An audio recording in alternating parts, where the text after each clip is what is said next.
Guaranteed human. Make us the #1 preset in your car and on the free new and improved iHeartRadio app. This is the starting lineup. Here's your host, Carl Schoening. Welcome into the starting lineup. I'm Carl Schoening, starting at your host, the voice coming through your speakers. LG is in the starting lineup with me as the technical director. A crazy streak ends in Major League Baseball. Russell Wilson finally does something he should have done 2 seasons ago. And the Packers will be without Micah Parsons until October. But first, we are in San Antonio, Texas, and last night the Spurs fell to the Knicks 105-95 in Game 1 of the NBA Finals. And it was an electric atmosphere in the Frost Bank Center last night. The fans were great. It was a mix of Spurs fans, probably about 75% Spurs fans, maybe 25% Knicks fans.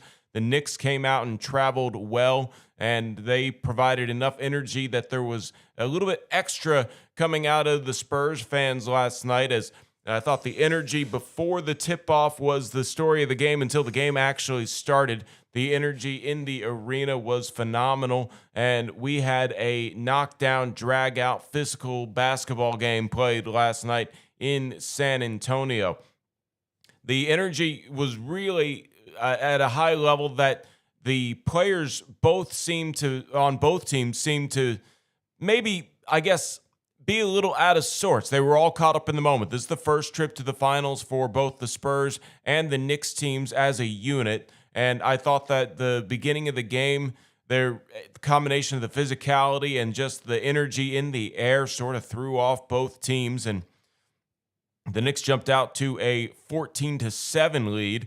And then in comes Dylan Harper. He goes on an 8-0 run himself, en route to a 10-point first quarter. And then Dylan Harper was somebody who just really kind of righted the ship to help the Spurs have a lead at the half.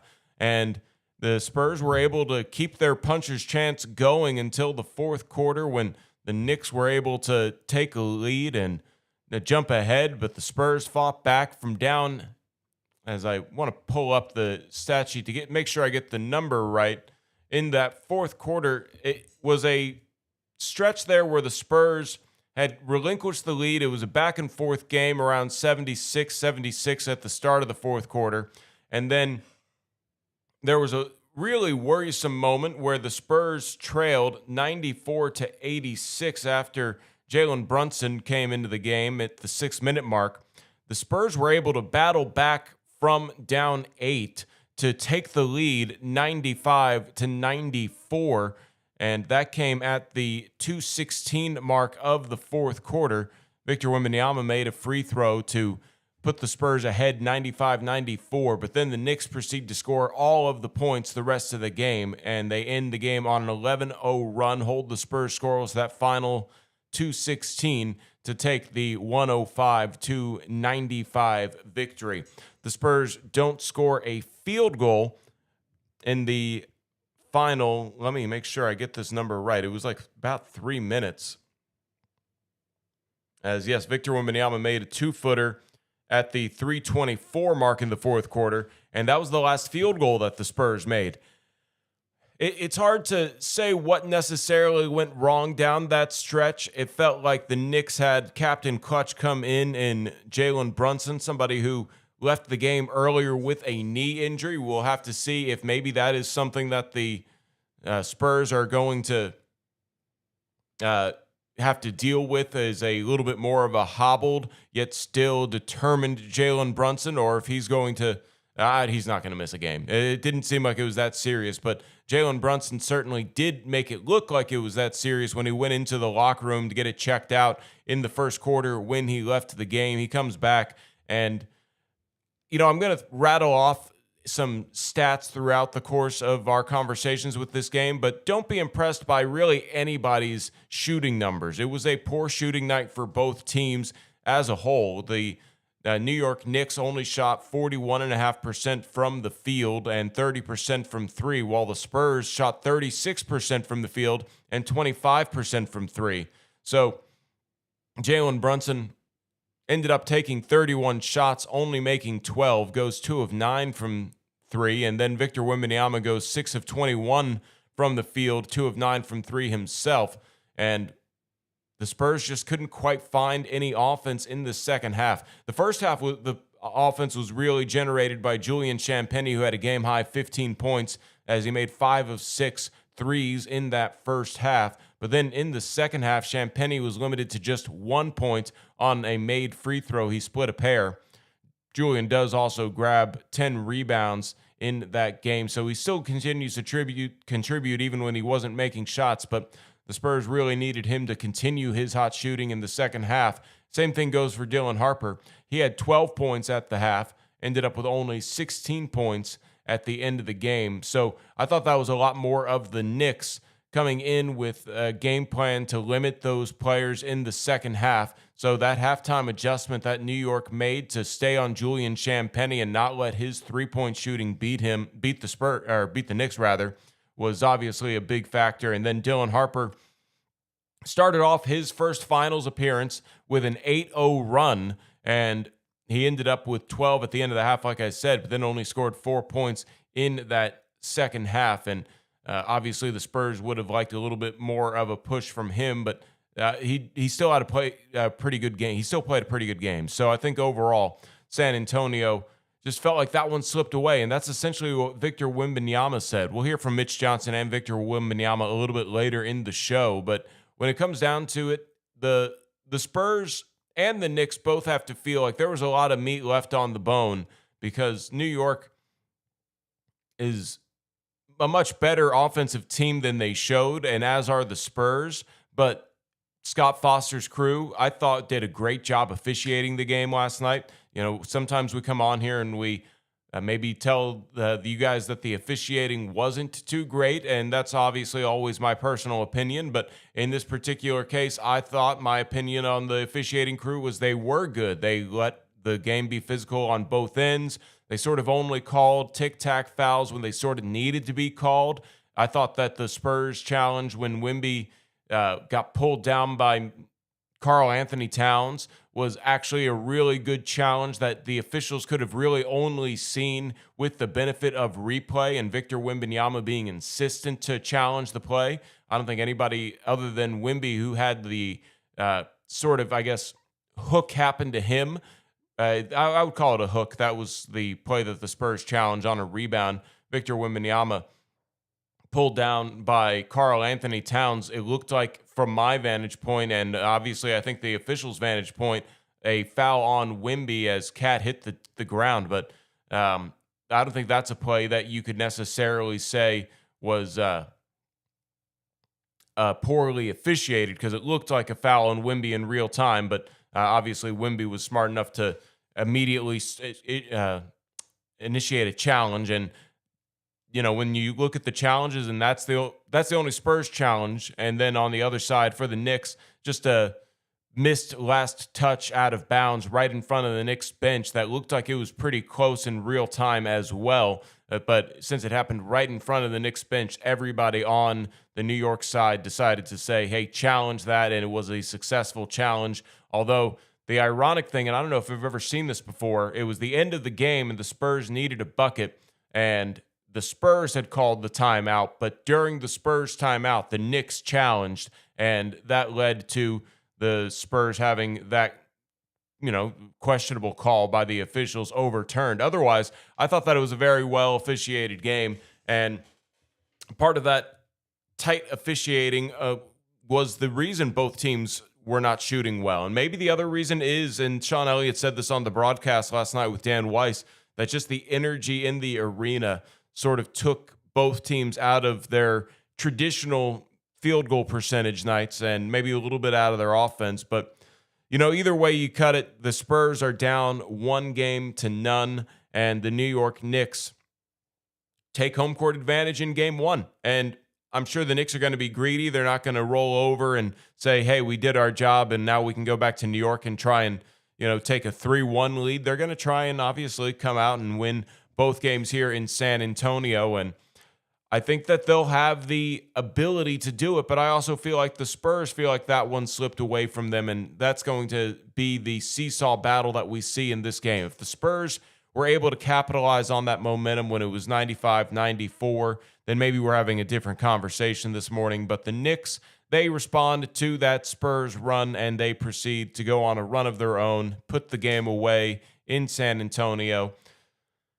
You know, I'm not really going to be critical of anybody. I feel like it's easy to point blame. There's a lot of people that hit me up and wanted to say, De'Aaron Fox needs to maybe have his minutes go to Dylan Harper, or maybe somewhere along the lines of they needed to play Carter Bryant a little bit more. But I don't think that there's any real changes that San Antonio should make. Sometimes shots just don't go in. And I thought that a lot of De'Aaron Fox's shots, he does shoot 3 of 13, but in 0-4 from 3, but I thought a lot of those looks were good, and you have to live with those. And De'Aaron Fox also finishes with 5 assists and 4 rebounds and 3 turnovers. But the Spurs, they didn't necessarily do a bad job taking care of the basketball, but they did commit more turnovers, 13 turnovers to the Knicks 9. And those 4 turnovers in a close game do come up big, but the overall points off turnovers, the Knicks were able to capitalize on those 13 turnovers for 19 points. Spurs did a good job taking care of the Knicks' extra opportunities given by scoring 14 points. But really, second chance opportunities was what continues to sort of be the thorn in the Spurs' side. 10 offensive rebounds, which is a good number for the Spurs to only allow, turned into 23 Knicks points. So even though the Spurs did a good job keeping the Knicks off of the offensive glass for the most part, they were able to turn those 10 extra opportunities into 23 points. That has to be considered the difference of the game here. The Spurs, conversely, grabbed 14 offensive rebounds and only scored 14 second chance points. And one of the other things I just mentioned was the 4 extra turnovers. Well, that kind of comes into play because the Knicks end up putting up 94 shots, 5 more than the Spurs. And, well, those extra shots ended up being perhaps the difference in the game. Another thing that was interesting is that the Spurs fall to 12-3 when Victor Wembanyama shoots at least 9 3-pointers. He goes 2 of 9 from distance.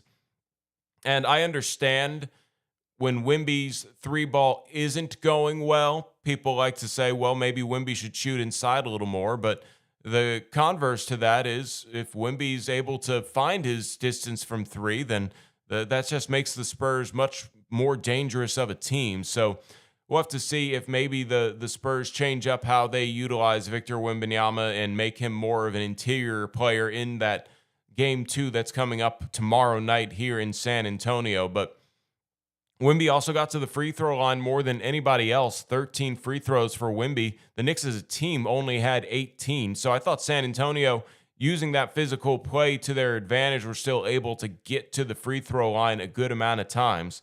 So we'll have to find out what the Spurs make in terms of adjustments. Just a poor shooting night from both teams, so it's kind of hard to say that, if Devin Vassell doesn't quite have his off night. He goes 1 of 6 from 3, or Steph Castle 1 of 5 from 3. De'Aaron Fox 0 for 4, as I mentioned.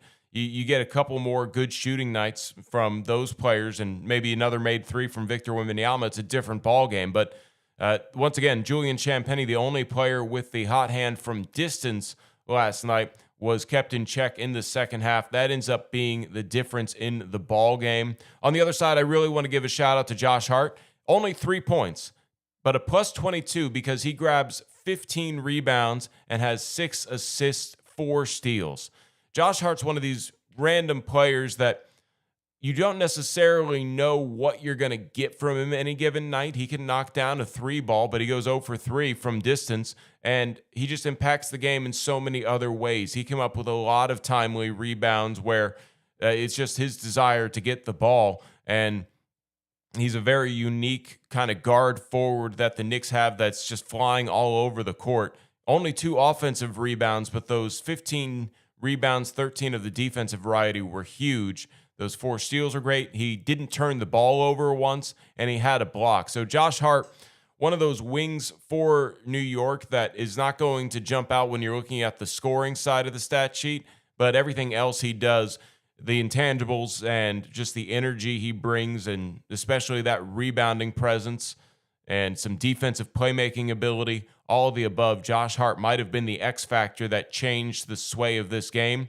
And I got to give Karl-Anthony Towns credit. I know Cat is somebody that is a slightly polarizing character in the NBA, but he had an 18-12 game in his first finals appearance, 4 assists, and he didn't even shoot the ball well. He's a pretty good three-point shooter as a big man. He's even self-proclaimed himself the best three-point shooting big man of all time. He goes 0 for 2 from behind the three-point line. So, you know, it's just one of those things where it was sort of a weird game, and the Spurs did have that lead with 2:16 remaining in the fourth quarter, but were unable to come up with the victory. Bring in LG real quick. And LG, you were at the game last night. You got to see how much energy there was with all of those players out there and the fans. High energy, and we'll discuss that a little bit more on the other side of the break. But I thought that was one of the most energetic sporting events I've been to in a long time. And you got to be out there among the crowds, mingling with some of the people and seeing some of the reactions, getting them on the big screen. It felt like it was exactly what it should have felt like, an NBA Finals game, and both teams just laying it out on the line, and the fans probably hoarse tomorrow morning. That's true, and, you know, my job is to find Spurs fans and put them on the Jumbotron acting all excited, and it was kind of hard to find Spurs fans in the sea of Knicks fans that were at the Frost Bank Center. I don't think I've ever seen a Spurs home game where the opposing team, the away team's fans, were just as loud as the home team fans. Yeah, I do have to say that the Knicks fans showed up. It was probably cheaper to fly to San Antonio and buy a ticket at the Frost Bank Center than it was to go to one of these games that's coming up in Madison Square Garden. We'll definitely be talking more Spurs on the other side. We're going to hear from Victor Wembanyama and get his post-game thoughts, but it is a little bit of a rainy morning in San Antonio, and I'm not just talking about the weather. 105-95, the Knicks defeat the Spurs in Game 1 of the Finals. We hear from Victor Wembanyama on the other side of the break.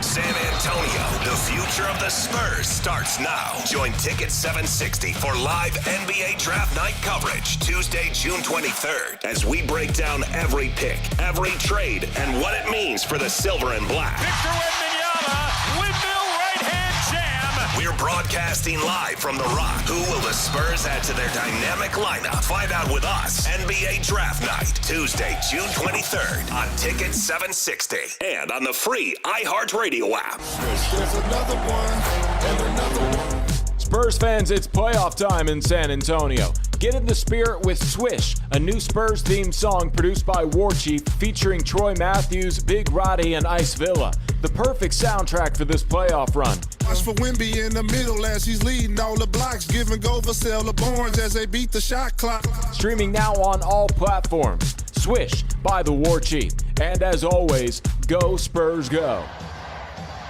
Kids grow faster than paychecks and somehow need a whole new wardrobe every 6 months. Tidy little financial consultants with juice boxes. At Kid to Kid Hebner Road, you can buy and sell gently used kids' clothes, toys, baby gear, shoes, cleats, and even score pro and college fan gear for your future MVP. Kid to Kid buys size preemie through 20 youth and pay cash or 20% or more in-store credit. Save money, clear the clutter, and shop sustainably. Located at Hebner and Northwest Military. Follow at Kid to Kid Hebner Road on Instagram. Kid to Kid Hebner Road. Buy, sell, save.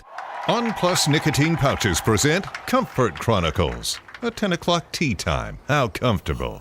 You show up in stretchy shorts, a breathable tee, and maybe no socks. Let the dogs breathe. While others sweat in pleated khakis, you're in your comfort zone bombing drives. And in your pocket, On Plus Nicotine Pouches. The softest pouch on the planet. Buy a can at onnicotine.com. Products for tobacco consumers 21 years of age or older. Warning, this product contains nicotine. Nicotine is an addictive chemical. Hi there, I'm John O'Hurley. You know our pets are beloved family members. But sadly, though, there are so many dogs that get euthanized every day due to the lack of funding. To give them a chance at adoption, I invite you to support Puppy Food Bank. Thanks to generous donors like you, all of the food sent to pet shelters from Puppy Food Bank never comes with a bill. So please go to puppyfoodbank.org and make a generous, caring $15 donation every month. Your donation will absolutely save. Hey guys, it's us, the Jonas Brothers. I'm Joe. I'm Kevin. And I'm Nick. And guess what? We created our own podcast. And it's called Hey Jonas. Listen to Hey Jonas on the iHeartRadio app or wherever you get your podcasts. What does it mean to work with one of the largest personal injury law firms in Texas? At Thomas J. Henry, it means we can take cases all the way to trial when others would have accepted a low settlement offer. It means Thomas J. Henry can put our team of legal minds, investigators, and medical experts to work for you. It means you get personal attention and access to our team when you need us. Visit thomasjhenrylaw.com. Thomas J. Henry, the name you know, the firm you trust. Principal Office, San Antonio. You know what your customers are doing right this second? The exact same thing you are, listening to me. Which, let's be honest, is kind of flattering. But my point is, ads on iHeartRadio actually get heard. In the car, at the gym, on the couch, while people are walking their dogs. Who's a good boy? Who's a good boy? You're a good boy, that's right, you're a good boy. So why not make the next ad about you? Get started today. Call 844-844-iHeart or go to iHeartAdvertising.com. That's 844-844-iHeart or iHeartAdvertising.com. Hey guys, this is Jamie from Black Swan Yoga San Antonio, and we would like to invite you to join our Summer 75 Challenge. It's running from June 1st to August 31st. Commit to taking 75 classes this summer and you'll be entered to win yoga for life. This is more than a challenge. It's all about building community. If you're new to the studio, jump in on our summer sale starting May 22nd. The first month is half off of our OG rate, making the first month $44. You can't beat that. We can't wait to flow with you and hope you crush it on your challenge. Hey, San Antonio sports fans, imagine your business scoring big with thousands of passionate listeners who are already fired up about local sports. Right now, you're one of thousands tuned into Ticket 760. This is the raw power of live radio, immediate, loyal, and impossible to scroll past. The starting lineup is looking for sponsors who want direct access to this engaged audience. Sponsors also get professional social media production included. Shoot us an email at thestartinglineupshow@gmail.com. Team up with the starting lineup on Ticket 760. It's the French Open, where every point is a battle on clay. I'd know. I competed there for decades. Join me, Renee Stubbs, on the Renee Stubbs Tennis Podcast for no-nonsense breakdowns of the biggest matches, the toughest players, and the moments that define Roland Garros. Listen, Elena Rybakina is arguably the best player in the world right now, and I actually can win on any surface. Search the Renee Stubbs Tennis Podcast on iHeartRadio, America's #1 podcast network, and the Webby Podcast Company of the Year. Presented by Capital One, founding partner of iHeart Women's Sports. He didn't make the team, but he's in our starting lineup. Back to Carl Schoening. Starting lineup on Ticket 760. I'm your host, Karl Schoening. LG is in the starting lineup with me. You can reach out to me on Instagram and X at OnAirCarl. And you can also reach out to DJLG210. That's his handle, our technical director. LG, how else can people get involved with the show? The best way to get involved with the show is to jump into the chat on YouTube right here at Starting Lineup Live is the handle on YouTube, and that's also the handle for Instagram and Facebook. You can find us on TikTok at The Starting Lineup, and hit us up on Twitter, TSL760 on Twitter. JC, the T-Man's in here in the YouTube live chat. He says, yo, here for the run back. Appreciate y'all. Helmets on, go Spurs, go. Guess he's ready to go to war here with the Knicks. Yeah. Well, I actually heard a fair amount of complaints with how the Knicks fans were acting to the Spurs fans. I actually just missed a fight on my way out. I saw 3 or 4 cops sprinting to the area where the Bud Light courtyard was, and it looked like there were Knicks fans that were fighting, and from what I could kind of tell as I was walking by, they were probably about to be arrested. And I don't necessarily know any stories beyond that, but I saw one of the Jackals said that she was pushed into the wall by a Knicks fan after the game. So very abrasive Knicks fans. They were celebrating. I had a Knicks fan tap me in the he just knocked on my head like this to try to get my attention with the camera. Yeah. I was all right, dude, keep your hands to yourself, bro. Yeah. You should have gotten him removed for assault. Really, you probably could have pressed charges. That's unnecessary. It seemed like, there's all these crazy scenes coming out of Madison Square Garden where I don't want to put the entire Knicks fan base on blast because I know a lot of nice Knicks fans, but there are a handful of crazy ones that there's just something in the water in New York City in general that I feel like makes them a little bit more abrasive than we're accustomed to down here in the southern hospitality of Texas. But they should enjoy it, though, because unlike Philadelphia, who put a ban on ticket sales for anybody outside a certain radius of Philadelphia to help keep the Knicks fans out of the Philadelphia arena, the Spurs didn't do that. So they were able to come in and buy up a bunch of tickets. Yeah, I would have loved it if the Spurs had said, hey, we are only selling to Texas. And that would have probably been an interesting idea. I don't know if they can do that for the finals. I don't know if they can do that for games 3 that's games 3 in San Antonio would be game 5. I don't know if they can do that for game 5. They probably can't do it for Friday night already because that would be too many Knicks fans coming in. And it's a lot of money, too, you would be missing out on because I'm sure they're charging some of those celebrities for the front row seats there a lot of money. It's the most helicopter arrivals I've seen at the Frost Bank Center in the entire season.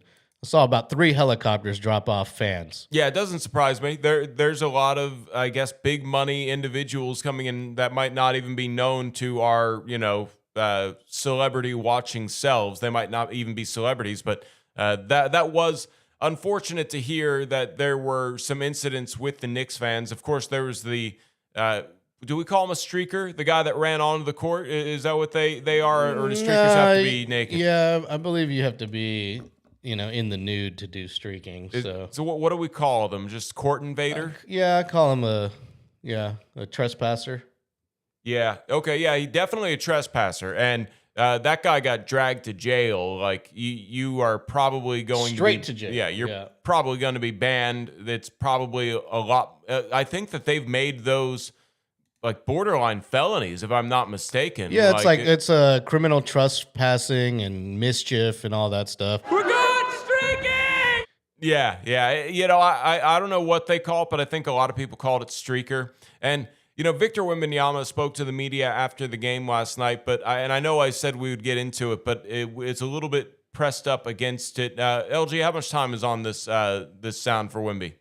Let me see here. Yeah, but Victor Wembanyama spoke to the media last 5 minutes. Yeah, well, let's just go ahead and I said we would hear from Victor Wembanyama. Let's go ahead and extend this segment a little longer and get our full 5 minutes from Victor Wembanyama. I'm sure y'all want to hear from him more than you want to hear from me, but I think Wemby sounded determined and he didn't sound dejected at all. So I'll let you go ahead and hear from Victor Wembanyama. Yeah, Victor, Matt Guzman on SI. You guys have faced a lot of downhill guards this postseason. What is it about Jalen Brunson that makes him a little more difficult to defend? How do you think he got to 30 points tonight? He's an elite player, and we got the chance that we're going to have many more chances. It's a first to 4 series, so we're going to have time to work on it. Third row on the right. Mike Finger, San Antonio Express News. Mitch was just talking about the need to get inside more, to establish more of a presence inside. Did you feel like you did what you needed to do in that regard, and how can you improve on that in game 2? No, of course not. I agree with the coach. And it's the same. Every team guards differently, I'm going to figure it out. It's, I was bad tonight. It's not more complicated than that. Fourth row on the right, Tim. Tim Reynolds with the Associated Press. Victor, you guys were up 12 or 14, whatever it was, midway through the third. When did you feel like things were slipping a little? Was it quick, or was it just simply they just started making more shots? Was it something just simple like that? No, it was quick, I think. I think we let that one go. Hey, Victor. Walking into this, your first ever finals game tonight, were there any jitters that bothered you from the beginning that perhaps could have affected you at all today? It definitely felt special for sure, but nothing nothing close that could be an excuse. You know, it was not a factor in our performance. I said, what are you kicking yourself about personally the most about tonight? Nothing. It's obviously, I mean, it's not. We've been down in a series before, never in the finals, obviously. But I'm not kicking myself about anything really. I mean, I'm not worried the slightest. It's obvious how much every moment of this means to you. When you don't live up to your own expectations on a particular night, how do you personally reset? I mean, protocol is big for me. And by protocol, I mean doing everything right, doing all the film I need to do, doing all the recovery, speaking to my team, figuring out the things and holding each other accountable. That's, for me, doesn't get more complicated than that. I'm not an overthinker. Victor, Randall Williams, Bloomberg News, here in the corner. You guys go on a late run towards the end of the game, go up one, and then aren't able to finish it off. What did the Knicks do that maybe stopped the momentum after you guys took the lead late? I mean, we let them get an offensive rebound, so that's on us. And after that, that's an experienced team. They know how to play with momentum. And we had the momentum until late in that game. This is why I said we let that one go. Over these last few series, there's been moments where you've come out here and you said, like, I didn't play well or I wasn't myself. How have you figured it out? How have you gotten through those moments? And what do you think you need to do in this series, looking back at what you've done so far? I mean, it's almost not like I have anything to figure out. It's almost like I have to play normal, not even good. It's like just doing the right things is enough. It's when we play bad, when I play bad, it's when we shoot ourselves in the foot. It's this is why I'm not worried. It's we're gonna be so much better. I'm gonna be so much better. Victor, this is Carolina with Spurfect. Your group has preached all season long about not getting too low or getting too high regardless of the outcome and keeping short-term memory. In a moment where everything is magnified right now, how do you keep the team focused and regulated towards a bigger picture? Talking to each other, saying the things that need to be said, and keep trusting each other in the game plan. And obviously the guys are us, the guys who are going to have the ball more. We're going to have more of the responsibility to step up and set the tone in the first minute in the next game. What do you expect from yourself and from your teammates for game 2? It's plenty of things, but it's still very fresh. I'm going to look at the film, and it's probably going to be 30 things tomorrow that we're going to address tomorrow at 11 a.m. or something. Last question, 6th row on the left. Victor, kind of a strange situation there at the end with the fan running up to you. Have you been in that situation before during a game? What was going through your head, and did you smile for the picture? I've never been in that situation. I didn't know how to act. It really surprised me almost as much as that time where a bat crashed the court. I didn't quite catch the end of that.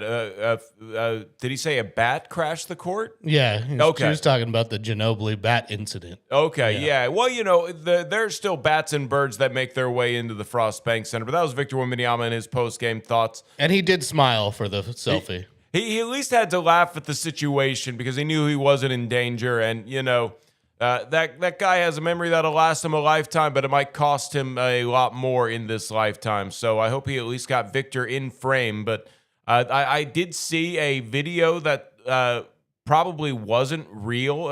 You know, AI makes things so hard to know. But if the video that I thought was maybe AI was real of the guy running out on the court, he only got Wemby's like number 1 and down in his selfie. So he didn't even get Wemby after all of that in the selfie shot. So not going to make any more comments about the streaker or whatever you want to call him, court invader. Although a lot of people did kind of bring up, and I forgot about this, apparently Britney Spears came up fast on Wemby. And back in Vegas in his rookie year. So that was an interesting thing that happened to Wemby that was brought back up after the court invader last night. But the Spurs fall to the Knicks 105-95. We'll definitely get into a little bit more of that on the other side of the break. Russell Wilson finally does something that he should have done years ago. And also the MLB had a very impressive streak come to an end last night. as a pitcher did something that, it hasn't happened in Philadelphia in a long time. Well, we get all of that and more here on the starting lineup as we step aside here on Ticket 760.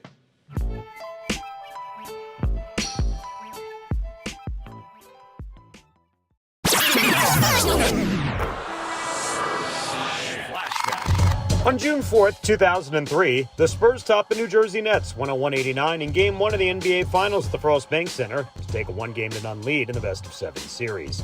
Tim Duncan had a monster performance with 32 points, 20 rebounds, and 6 assists to pace 4 Spurs starters in double figures. Tony Parker added 16 points and 5 assists, while David Robinson finished with 14 points and 6 boards. Stephen Jackson added 12 points in 42 minutes. That's today's Spurs Flashback. I'm Dan Weiss. Spurs family, the lights drop, a deafening roar rushes over you. The silver screen awakens. Turn your life script into an epic movie with our 2025-26 ticket membership presented by RBFCU. Built-in flexibility, members-only events, fan shop discounts, and a guaranteed seat to pure cinema.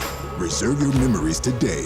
Text SPURS to 210-444-5940 or visit spurs.com/memberships for more info. Season presented by HEB. Got a DWI? Don't wait. What you do next matters. Not all classes are accepted by Texas courts. Before you pay, make sure it's state approved and live. Alamo Center has helped Texans for over 30 years complete their court-ordered DWI and drug education classes live and instructor-led. No pre-recorded videos. Real instructors, real support. Classes fill up fast. Secure your spot today. Speak to a live person now. Call 210-824-5537 or visit alamocenter.org. Alamo Center. The road back starts here.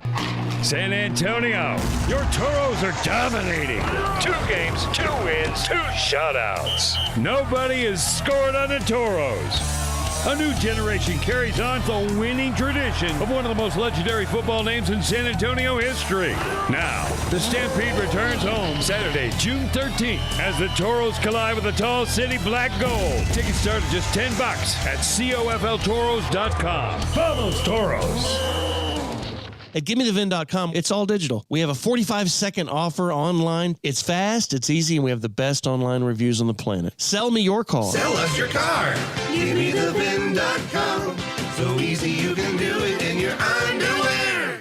For more information about contests on this station, go to ticket760.com/rules.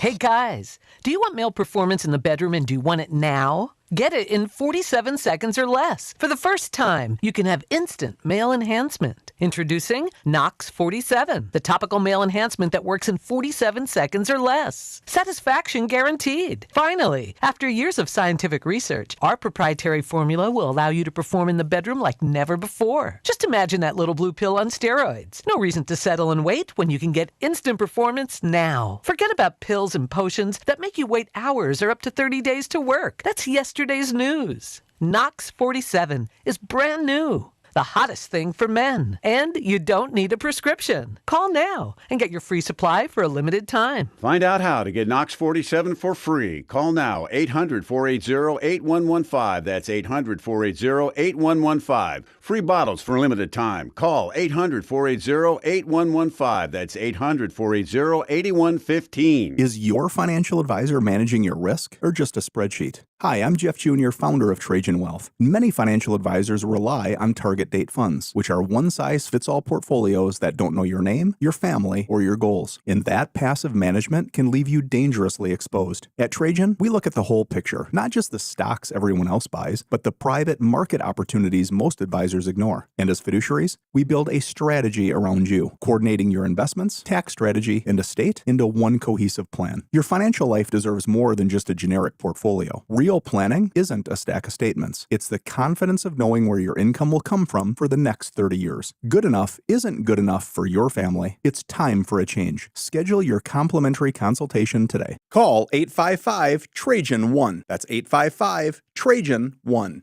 Advisory services through Trajan Wealth, LLC, an SEC registered investment advisor. Private equity investments require accreditation. Other services through Trajan Estate and Trajan Tax. Additional disclosures at TrajanWealth.com.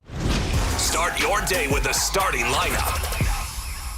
Starting lineup on Ticket 760. It's rainy and wet out there. Be safe if you are on the roads. I'm Carl Schoening, along with me in the starting lineup, LG. Shifting gears to some NFL notes and news that came out around the NFL yesterday.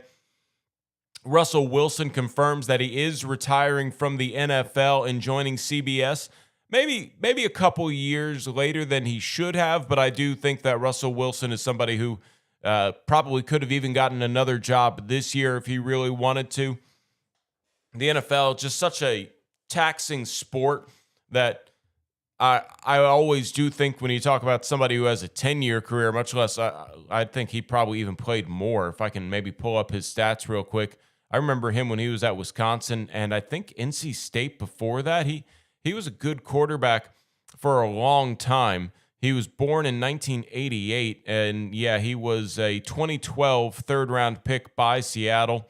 Obviously somebody who ended up throwing over 6,000 passes in his NFL career as I pull up his stats real quick. But he wasn't anywhere near the guy that we saw in Seattle. And, he had the weird stint in Denver. And, just Russell Wilson, I think it was about time that he retired. But this comes down from ESPN. 10-time Pro Bowl quarterback Russell Wilson confirmed Wednesday in a video posted to social media that he's retiring from the NFL to take a job with CBS Sports. Wilson's announcement came 2 days after news broke that he was finalizing a deal to become the analyst for CBS Sunday Night NFL pregame show. And he said on a social media post, as I enter this next chapter with CBS Sports and the NFL today, I'm so blessed to continue to do what I love most, being around the greatest game in the world, Russell said in the video. Wilson played 14 seasons. So, yeah, 14 seasons, as I didn't want to do the math there, from 2013 or 2012 it was, after being taken by Seattle with a third round in the 2012 NFL draft out of NC State.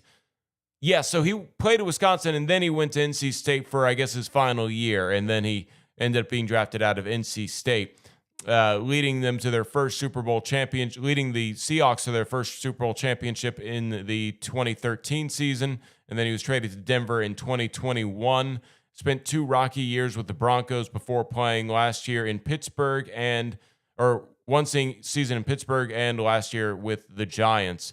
And I remember a lot of people were basically begging the Giants to not play him over Jackson Dart at the beginning of the season because it felt like the Giants were maybe trying to win now and kick the tires on Russell Wilson, and then Jackson Dart comes in and ends up being great. And then I guess if I'm remembering correctly, they brought in Russell Wilson for a deep ball that it very clearly looked like he was done when he tried to throw the deep ball. Like, it was weird. He came in for like one play, then he gets booed by I was about to call them the Knicks fans, the New York fans, and that was kind of the signal that it should be time for Russell Wilson to hang it up, and he does. He threw for just under 50,000 career yards, 46,966 with 353 touchdowns and 111 interceptions. So, congratulations on a great career, and especially while you can make that money. But it was a little painful to watch him his last couple seasons in the NFL. Really, maybe the last 4 or 5, but I'm sure he made more in those last 4 or 5 seasons and worked harder in those 4 or 5 seasons than I probably ever will in my life. It is not an easy sport to be at the NFL level at, and it's not something you can fake based off of your resume. The NFL will certainly get rid of you if you are just going through the motions. So he very clearly wasn't going through the motions. He was just battling father time the last few years in Denver, Pittsburgh, and New York. So congratulations to Russell Wilson for landing a cushy job with CBS Sports. He's going to kill it. I've always thought that he was a very well-spoken, smart individual, and fun story, LG. As a dog owner, I think you'll like this. He has a significantly bigger dog than you. I ran into him in the 2014 NBA playoffs when the Spurs were in Portland, and he was staying at the same hotel as the Spurs, and he had these 2 gorgeous Great Danes. And if I'm remembering correctly, I asked to pet the dogs, and I didn't even acknowledge that it was Russell Wilson. I just said, "Oh, wow, can I pet your dogs?" And he was nice and he let me pet them. And, they were cool dogs. But then I realized, like, as I was petting them that I just asked Russell Wilson if I could pet his dogs. So that's really my only interaction I've ever had with Russell Wilson in real life. Just a super happen chance. He's from Virginia, so I don't know why he was in Portland, but he was a nice guy. And I guess, he also has some, I hope those dogs are still around. I guess it's been 12 years. Speaking of dogs, Lilo, a.k.a. Air Corgi, a.k.a. Steph Furry, was in attendance at the Frost Bank Center last night and is no longer perfect in picks because the Air Corgi did pick the Spurs to win Game 1. Yeah, no, I noticed that, and Air Corgi, it's a fun bit, and I love that the Spurs fans embraced the dog so much, and Lilo, is that right? Lilo, that's her name. Yeah, Lilo seemed super excited to be there last night, being held up by the coyote. They made some great graphics, so shout out to the Spurs graphics crew for incorporating Lilo. I doubt that Air Corgi will be at the next game, but that was that was a lot of fun to see Air Corgi and how the Spurs fans have just sort of embraced that dog. And and we've talked about Air Corgi a lot on this show because that was how I got through the down feelings of Game 5 of the Western Conference Finals when the Spurs fell down 3-2. Just one other quick note, and it's not something that really is news, but it's good. It's confirmation of news that we probably expected. Micah Parsons probably won't return to the Packers until at least mid-October as he's recovering from an ACL surgery. Michael Parsons. Yeah, Michael Parsons. Jeez, what a terrible way that Jerry Jones handled all of that. But Micah Parsons is his correct name. Star edge rusher. He is probably going to be out just a little bit longer after his ACL surgery, which he also needed to. He revealed in this kind of story that he needed a procedure done on his meniscus as well, and he probably won't be on the football field for at least a little bit longer than mid-October. So not something you rush back. He's too much of a star player, and it's all right if his mileage goes until the last week of October, early November. And if the Packers are afloat, then he will be a great addition to that roster. You don't want to rush Micah Parsons back. All right, wrapping up hour one of the starting lineup. On the other side, I wanted to tell you about a very impressive streak in Major League Baseball that came to an end, but it is still worth noting that there are still some great pitchers among this golden era of hitters in the MLB. We'll talk about that on the other side of the break to wrap up the first hour of the starting lineup.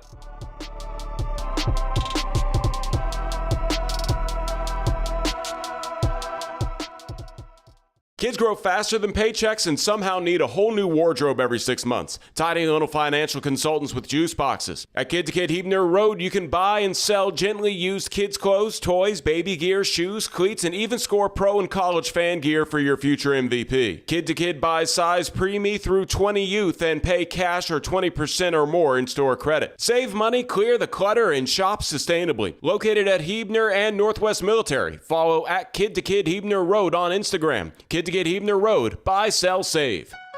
People ask me why we offer free estimates. I'm George Salinas with Absolute Power, and the answer is simple.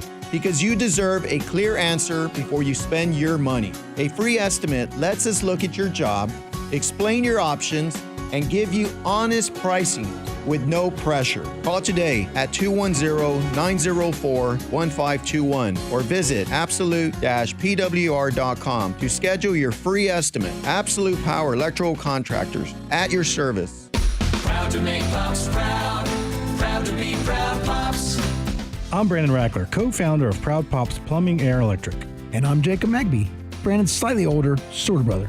When Jake and I worked with our pops installing water heaters for our customers, we learned just how important it is to have enough hot water ready when you need it. As Pop used to say, nothing beats a hot shower, except maybe a hot shower with someone you love. Wait, Pop said that? Sure did. You mean about him and Mom? I guess. Our annual water heater clean and check will make sure your tank is working its best. Free from leaks, clean from corrosion, and ready to provide reliable hot water to your whole family. But please, don't picture your parents having a shower together. Proud to make Pops proud. Proud to be Proud Pops. Give us a call and we'll pop in. Visit proudpops.com. In this edition of the Marketer's Report, Monica Tam, head of brand media for DoorDash, discusses the power of audio influencers. Everyone can advertise and say the same thing. I think it holds different weight when it comes from somebody that you inherently trust and listen to every day. And I think when you're tapping into voices like hosts and podcasters, you're being able to be part of that community, but in a very authentic way so that it does not come off as like I'm trying to preach to you what to buy, but actually it being from a position of here is how DoorDash can provide relief, or here is how we can be additive to your day-to-day. As the #1 audio company, iHeartMedia connects marketers to all the audiences, live conversations, trusted influencers, and the insights and data you need to grow, and all guaranteed human. If you're a marketer, go to iHeartAdvertising.com. Hey, Sarah. Heard about your car accident. You okay? Well, let's see. My car's toast, my neck's a pretzel, and the insurance guy ghosted me faster than my ex. So, peachy. Remind me why you haven't called Thomas J. Henry Law yet? Calling an attorney is weird to me. Yeah, you should totally trust insurance, who profits from underpaying you. I'm picking up on your sarcasm. You need to pick up the phone and dial Thomas J. Henry Law. Car accident? Visit thomasjhenrylaw.com today. Thomas J. Henry, the name you know, the firm you trust. Principal office, San Antonio. iHeartRadio wants you to see Rob Zombie and Marilyn Manson live on their co-headlining tour, and you pick the city. We'll handle everything, and you'll meet Rob Zombie. Just tap the contest tab when listening to us on the free iHeartRadio app to enter. Tickets at LiveNation.com. On Plus Nicotine Pouches present Comfort Chronicles. A 10 o'clock tea time. How comfortable. You show up in stretchy shorts, a breathable tee, and maybe no socks. Let the dogs breathe. While others sweat in pleated khakis, you're in your comfort zone bombing drives. And in your pocket, On Plus Nicotine Pouches. The softest pouch on the planet. Buy a can at onnicotine.com. Products for tobacco consumers 21 years of age or older. Warning, this product contains nicotine. Nicotine is an addictive chemical. Hey guys, this is Jamie from Black Swan Yoga San Antonio, and we would like to invite you to join our Summer 75 Challenge. It's running from June 1st to August 31st. Commit to taking 75 classes this summer, and you'll be entered to win yoga for life. This is more than a challenge. It's all about building community. If you're new to the studio, jump in on our summer sale starting May 22nd. The first month is half off of our OG rate, making the first month $44. You can't beat that. We can't wait to flow with you and hope you crush it on your challenge. Your morning drive, your morning takes. Back to the starting lineup. Starting lineup on Ticket 760. I'm your host, Carl Schoening. LG in the starting lineup with me this morning. And, you know, LG, I get fatigued about baseball. And that it's gotten to the point where I've gotten so fatigued about the 162-game season that it's sort of become I don't know when I should really focus on baseball. And a lot of it does come down to when the NBA is done. And I mean, when the NBA is done, like we're talking middle of July, and we now know who is likely going to be in the playoff hunt, and half of the teams are eliminated because it would take some kind of ridiculous run for them to get involved. Philadelphia Phillies have gotten off to a bit of a rocky start on the season. They ended up firing their manager, Rob Thompson, but in the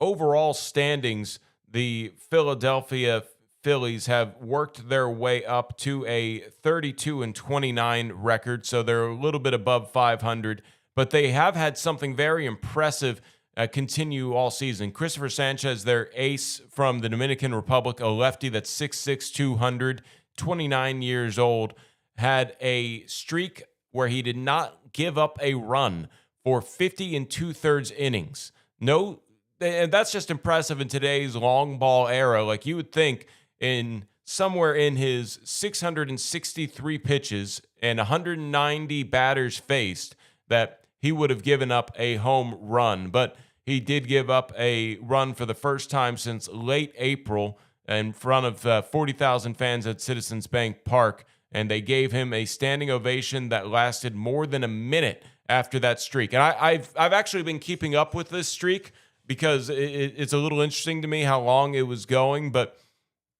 it's one of those things in baseball. You don't really talk about a streak until it's done. And the Philly fans actually cheered a run scored against them because they wanted to let Sanchez know that they appreciated what he had been doing and how good it was. So that's just one of the better moments of the season. I don't think you can necessarily say that the fans celebrating a rare milestone in Philadelphia history and baseball history in general. This one comes down from ESPN. Sanchez pushed his consecutive shutout inning streak to just short of 51 innings Wednesday night before giving up a 2-out RBI single to San Diego Padres' Jackson Merrill in the 7th, and earned win after TJ Realmuto and Kyle Schwarber homered in the bottom of the inning, leading the Phillies to a 3-2 victory. So even though he lost the streak, he still came up with the win, and it's something that he never imagined in his life is what he said he would do, and that's not something you expect to do.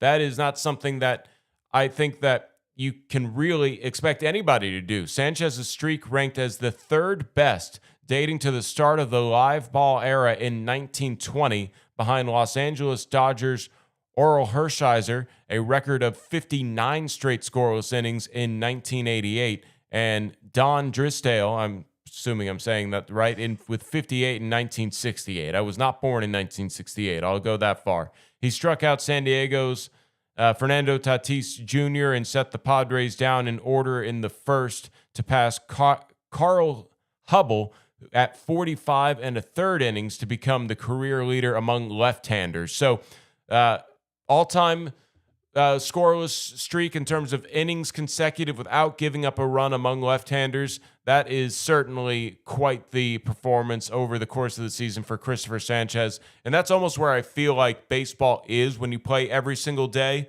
What is your accumulation of something over the course of a season? And in this particular case, Christopher Sanchez, finally, I finally feel like I can address it now that it's over. I didn't want to jinx it, bring it up on the show, and then he gives it up the next time he started a game. So congratulations to Christopher Sanchez on 50 2/3 scoreless innings as a Philadelphia Phillies pitcher. And I'm sure that that is something that will be a momentum that the Phillies will take as they try to bounce back from their rough start this season.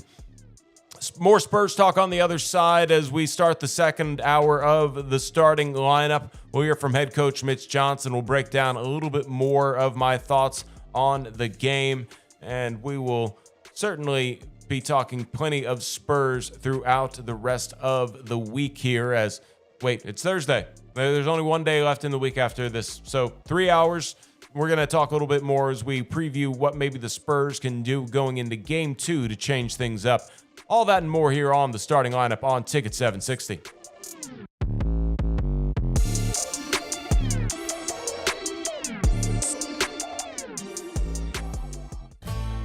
This July 4th, come celebrate at America's Block Party, hosted by America 250. America's Block Party is a can't-miss 4th of July concert happening at the Los Angeles Memorial Coliseum. Experience music performances from major artists, patriotic tributes, and the kickoff to Giving Fourth, helping to make July 4th the largest day of giving in American history. It's more than just fireworks. Learn more about this landmark celebration at america250.org. Anti-lock brakes, automatic lane correction, rear view backup cameras. Of all the many features in vehicles designed to keep you safe, the most effective one is you. There are more big trucks and other vehicles on our roads these days, but you can safely share the road by keeping your eyes off your phone, slowing down, buckling up, and making sure you have plenty of room when passing. Be safe. Drive smart. A message from TxDOT. There's a new and exciting way to start your journey toward a more joyful existence. Listen to Joy 101 with Hoda Kotb on the iHeartRadio app or wherever you get your podcasts. This year, North America will be the center of the soccer universe, hosting the biggest sporting event in the world, 48 nations and 104 matches, as every player puts it on the line for their country. And BetOnline has you covered with live lines and player props from sportsbook, casino, the whole tournament. Enjoy the freedom of online gaming at BetOnline, where the action moves with you and every moment is yours. Make 26 your year. Bet on at BetOnline. There's another one and another one. Spurs fans, it's playoff time in San Antonio. Get in the spirit with Swish, a new Spurs-themed song produced by War Chief featuring Troy Matthews, Big Roddy, and Ice Villa. The perfect soundtrack for this playoff run. Watch for Wimby in the middle as he's leading all the blocks, giving go for sale the Barnes as they beat the shot clock. Streaming now on all platforms. Swish by the War Chief. And as always, go Spurs go. You could have someone else remodel your home, but then you'd have to live in it. Call KM Builders at 680-KMCO. The free iHeartRadio app has over 100 commercial-free original stations waiting for you to explore right now, like Cross Country. Cross Country is the sound of Americana blending country, rock, and America's greatest songwriters. Bob Dylan and Bonnie Raitt to Chris Stapleton and Zach Bryan. Open the free iHeartRadio app, search Cross Country, and listen now. Free never sounded so good. This is Ticket 760, KTKR San Antonio, your home for sports. Guaranteed human. Make us the #1 preset in your car and on the free new and improved iHeartRadio app. This is the starting lineup. Here's your host, Carl Schoening. Welcome into the starting lineup. I'm Karl Schoening, starting at your host and the voice coming through your speakers. LG is in the starting lineup with me, starting at the technical director. There's a lot going on in the world of sports. The MLB has an official cause for concern that there might be a lockout. A warrant has been issued for a reckless speeder in the NFL, showing you why you should never speed in the world. As it's all safe out there. We're all trying to look out for each other on the roads. Hopefully y'all are safe in San Antonio. But we start there in San Antonio here, where it is a rainy day in more ways than one, as the San Antonio Spurs fall to the New York Knicks 105-95. San Antonio had a brief lead of 95-94 at the 2:16 mark of the fourth quarter, but they were unable to score the rest of the way. Jalen Brunson, Captain Clutch, was huge, and San Antonio falls in Game 1 of the NBA Finals. I was looking at something while I was scrolling here, LG, and I want to ask you, do you think that there is a correlation between previous series and that have nothing to do with this series and the current series? Because get this, the Knicks are actually have a losing record in the finals when they win Game 1. And this dates all the way back to the original BAA finals when the NBA was not even the NBA. Is there any little superstition that you think Spurs fans should maybe pull out of that? Is that, oh, hey, the Knicks, over the course of their very storied franchise history, have not necessarily fared well when winning Game 1 of the finals? Sure. Maybe. I'm trying to find some silver lining here. Yeah, if you want to, you need something to cope, some medicine to help you cope. There you go. History does tend to repeat itself sometimes. So, sure, why not? Trying to find a ray of sunlight through the clouds, because last night was a disappointing loss for the Spurs in the sense that the Spurs didn't really ever find a big rhythm of a run. They really had a great run from Dylan Harper, who went on an 8-0 run to get the Spurs back into the game. In his first shift in the NBA Finals, Dylan Harper shows why he is a pretty much fringe all-star level player at this point in his career, which is just wild for a 20-year-old. He was making some grown man vet moves. He had 16 points on 6 of 10 shooting. And he was just, let me see real quick. As I say that, I'm pretty sure, he's the only Spur that shot above 50% from the field. And it's hard not to love what Dylan Harper brings to the table. Also is gritty with 8 rebounds, 1 assist, and a steal, and a turnover in his 28 minutes. But, I feel like that was such a pick'em competitive toss-up game last night that it came down to who ended up making more shots, which I know is just killer analysis from me. But they really did feel like it was such a drag-out game that what came down to it was that the Knicks made 39 shots and the Spurs made 32 shots, really, because the Knicks grabbed 10 offensive rebounds and were able to convert that into 23 points. The Spurs, when they grabbed 14 offensive rebounds, only turned that into 14 points. So capitalizing on those second chance opportunities quite literally is the difference in this ball game, the difference between 9 points and the Spurs losing by 10. And I guess, in a way that there's one other factor in there, but when the Spurs shoot 25% from three, it's not, I imagine their win percentage is not that high. You have to look at the fact that the Spurs had an off night. The only player that really had it going was Julian Champagnie. He goes 5 of 6 from distance in the first half, proceeds to not hit a three or a field goal in the second half. And that's not a knock on Julian that he didn't score a field goal in the second half. That is a kudos to the Knicks. The Knicks also took away Dylan Harper, who had only 4 points in the second half. So I thought that New York made those halftime adjustments that proceeded to give them the win, as nobody sort of filled in for the contributions that Julian Champagnie and Dylan Harper brought in the first half. When those were taken away from San Antonio, nobody else really came out and contributed to the victory for the Spurs, which led to the Knicks coming away with the win. But I thought it was a very gutsy game for both teams, and it was highly competitive. It felt like what basketball should feel like, and even though it was a poor shooting night from both teams, and if this were a regular season game where the energy would not have been the same, I might have had a different opinion, but there was just so much energy in the building, and it felt like the teams were playing with such high energy on the defensive side of the ball, not taking any possessions off,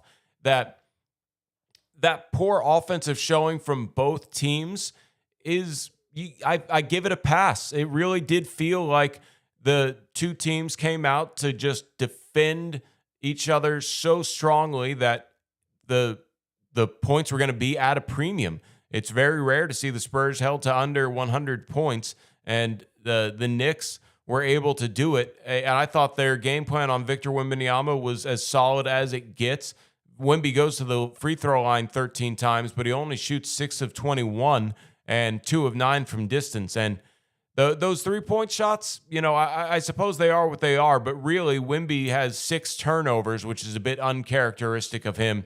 And I thought that there were a lot of opportunities for Wemby to maybe bully his way to the rim, and the Knicks bullied right back to keep him away from any easy lobs. It really did seem like the Knicks had a good game plan to take Victor Wembanyama out of the game. Of course, Wemby's still going to get his when you look at the stat sheet, 26 points and 12 rebounds with 3 blocks. But the tail of the tape showed that the Knicks were ready to cut off any passing lanes when he tried to penetrate into the paint as a, looking for a lob or maybe trying to roll to the rim. And I thought that was sort of the difference in the game. Wemby, still in his first finals game, 38 minutes, 26 points, but the factor of the Knicks just playing very good physical defense, and I like that physicality was allowed by both teams from the officiating crew, really did take the game away from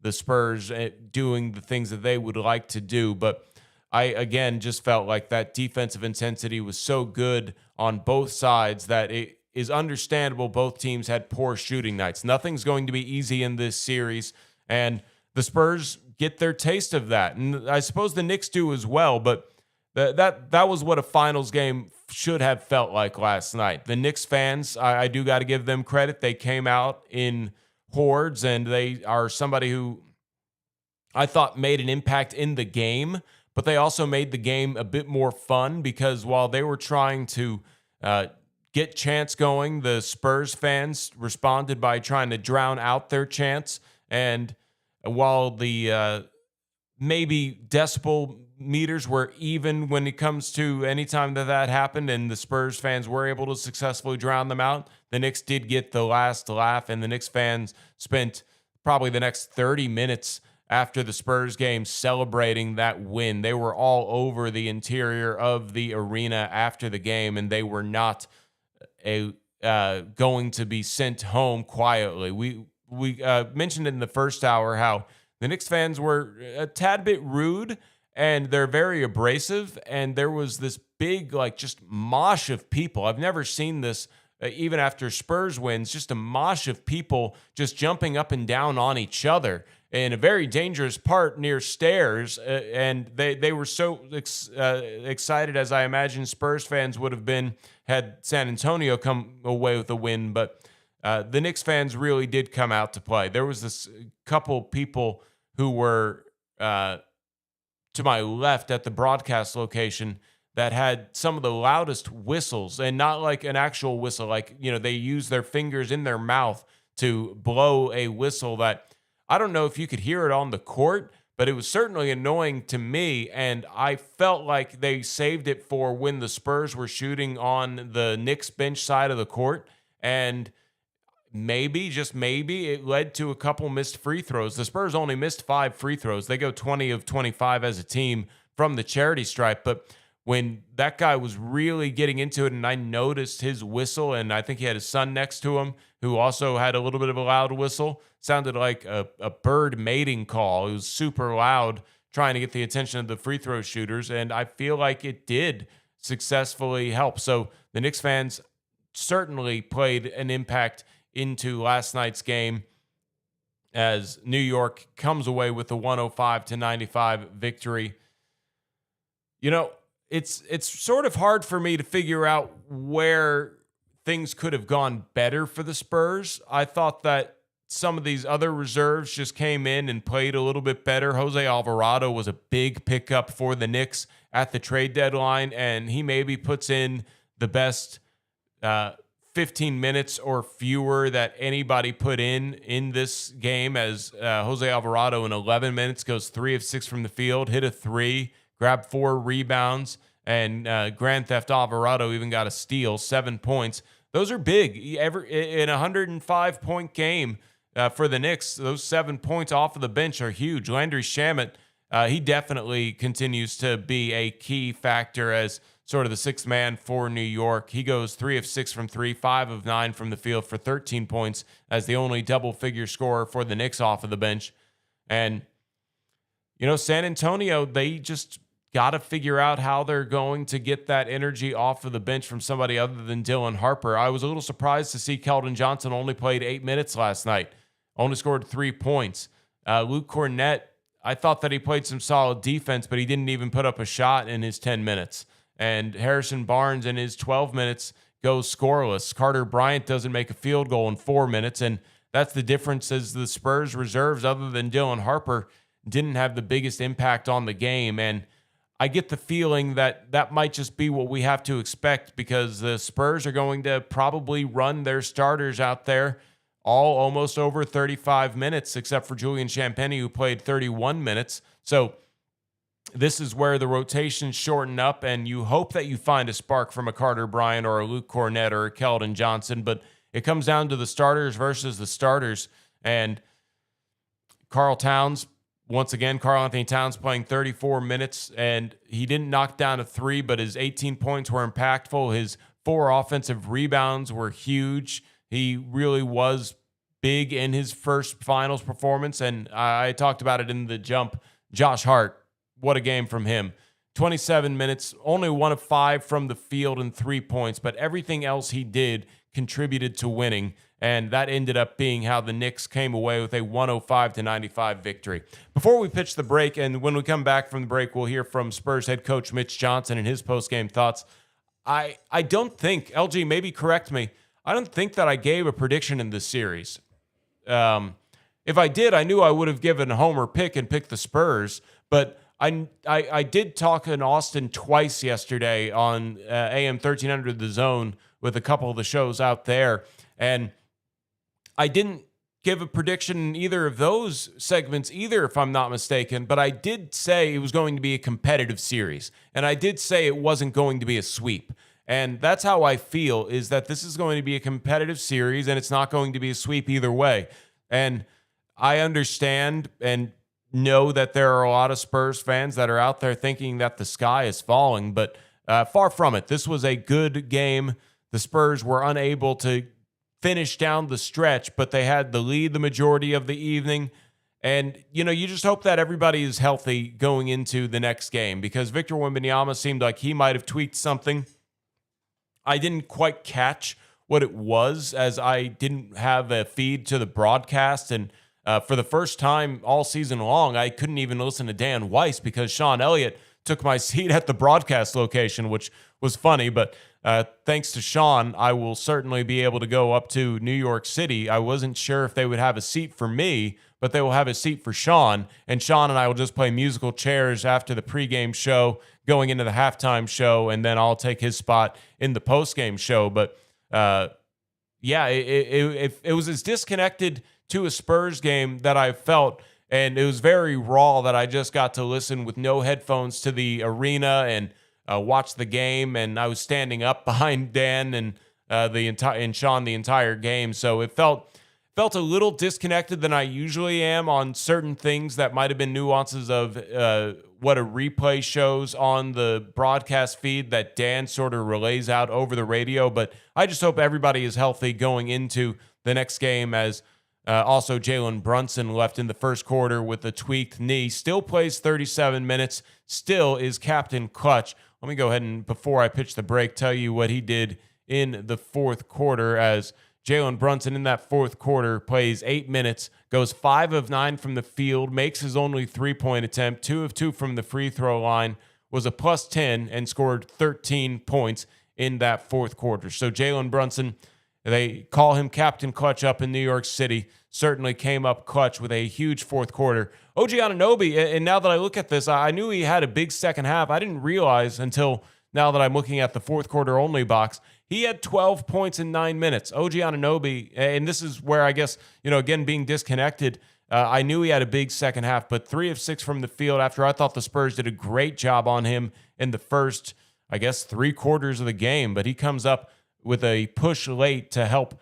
the Knicks get 25 points out of OG Anunoby and Jalen Brunson to come away with the win in that fourth quarter, where they outscored the Spurs 29-19, and San Antonio falls by 10 in game 1. We'll get Mitch Johnson's post-game thoughts on the other side of this break, as the Spurs and Knicks were a fun one last night, but unfortunately, if you're a Spurs fan, you might not have enjoyed it as much as the Knicks fans. Of course you didn't, of course. But we have a lot more basketball to be played. Don't get your hopes too down in the dumps. Spurs look to bounce back tomorrow night. We'll hear from Mitch Johnson and see what he thinks on his immediate reaction to last night's game when we come back on the starting lineup.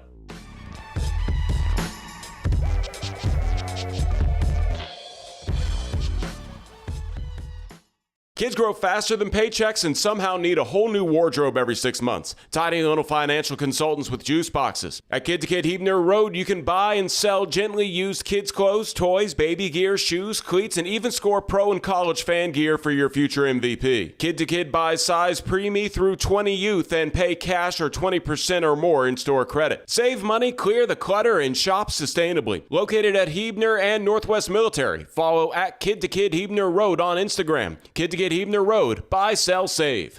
On Plus Nicotine Pouches present Comfort Chronicles. A 10 o'clock tea time. How comfortable. You show up in stretchy shorts, a breathable tee, and maybe no socks. Let the dogs breathe. While others sweat in pleated khakis, you're in your comfort zone bombing drives.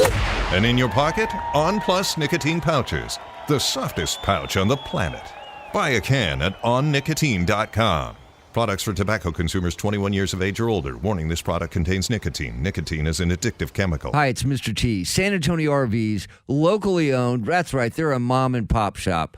From new RVs to pampered pre-owns, from big to small, whether you need a 4-person RV, an 8-person RV, or even bigger, they've got you covered. Sales, consignment, service, whatever you need, check out SanAntonioRVs.com. Matt, the big dog, will take care of everything you need. And if you need service, now's the time to get it scheduled. Once again, that's SanAntonioRVs.com. I'm Dr. Jason Garrett with Arasti. For nearly 20 years, I've helped patients recover from pain and injuries quickly. And that includes some of the best in the game, like Tony Parker and many professional and Olympic athletes. At Orosity, we find the root cause of your pain and fix it fast. Most patients resolve their pain in just 3 to 4 visits.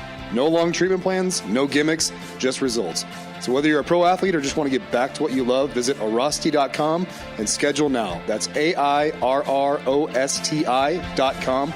We fix pain fast. With iHeart, everything you hear is guaranteed human. That's why 78% of listeners trust their favorite radio host's product recommendations. If you manage a business or need to drive sales, that trust goes a long way. Call 844-844-iHeart. Again, that's 844-844-iHeart. Hey guys, it's us, the Jonas Brothers. I'm Joe. I'm Kevin. And I'm Nick. And guess what? We created our own podcast. And it's called Hey Jonas. Listen to Hey Jonas on the iHeartRadio app or wherever you get your podcast. Thomas J. Henry Law fights even when the insurance company says your claim is worth nothing. Thomas J. Henry doesn't back down. That's how we put over $1 billion in our clients' pockets in just the last 4 years. Visit thomasjhenrylaw.com. Principal Office, San Antonio. Have you purchased your Connecticut quality water softener yet? If not, what are you waiting for? You need to take advantage of this great offer right now. Interest-free financing for 12 months and a free reverse osmosis system. So you don't have to pay any interest for a year, and you get great tasting water right there at your kitchen sink. Have you ever opened up the dishwasher and seen a lot of spots and looking like your dishes aren't that clean? That is hard water. Same can go for your clothes when they come out of the washing machine. Same can come for yourself when you get out of the shower. And the money that you spend on a Connecticut quality water softener, you're likely going to save because you're not going to have repair bills trying to fix or replace your appliances, and you're not going to have to call a plumber all the time because of all that bad water going through your pipes. It's an amazing offer. Interest-free financing for 12 months, a free reverse osmosis system. When you purchase a Connecticut quality water softener, it's the best and last water softener you're ever going to own. Call them today at 656-PURE, 656-7873. Love your water. Get a Connecticut quality water softener, ConnecticutSA.com. Yacht Rock Radio on iHeartRadio drops anchor and goes commercial-free every weekend. Weekends were made for smooth sailing. Yacht Rock Radio's got the soundtrack. Just sit back, put your feet up, and enjoy. The smoothest soft rock from the 70s and 80s. You're the biggest part of me. Open the free iHeart app, search Yacht Rock, and set sail. iHeartRadio. iHeart is America's #1 podcast network. Open the free iHeart app and explore podcasts like this. No more waiting until the morning. Nightcap with Unc and Ocho is our new evening sports talk destination with NFL legend Chad Johnson, Ocho Cinco, and me, Shannon Sharp. Come hang out with Unc and Ocho as we give out unfiltered tape and instant reaction to the biggest games, biggest moments right after they end. Open your free iHeart app and listen now. Silver and black, and no excuses. Start your day with a starting lineup. No excuses for the silver and black indeed, as last night they fell to the New York Knicks in Game 1 of the NBA Finals, 105-95. This is the starting lineup. I'm your host, Carl Schoening. LG in the starting lineup with me. You may recognize LG from various shows across this station's history, and certainly you might recognize me from various shows across this city's history, as I've been multiple places around town. And if you're just tuning in because you wanted to hear some reaction to Game 1 of the NBA Finals, we'll get to that in a moment. But first, you can get in touch with me on the social media sphere at OnAirCarl on Instagram and X. You can also reach out to LG at DJLG210 on all of the reasonable social media platforms. LG, how else can you get involved with the show? The best way is to jump into the YouTube live chat if you want to interact in live time with us while we're on the air at Starting Lineup Live on YouTube. You can also hit us up on Twitter, TSL760. Chris Silva's in here on the live chat. He says, we as a city, as media, as a team, from the CEO down to the equipment manager, got punked last night. Clean and simple, no other way around it. Refs didn't have nothing to do with it. 14-point lead in the third quarter, gave it away, outscored second, third, fourth quarter, fell apart, plain and simple. Well, I agree with you, Chris. Yeah, we do need to get behind the team and not get punked like we did last night. And fans need to be louder than the Knicks fans in the arena for sure.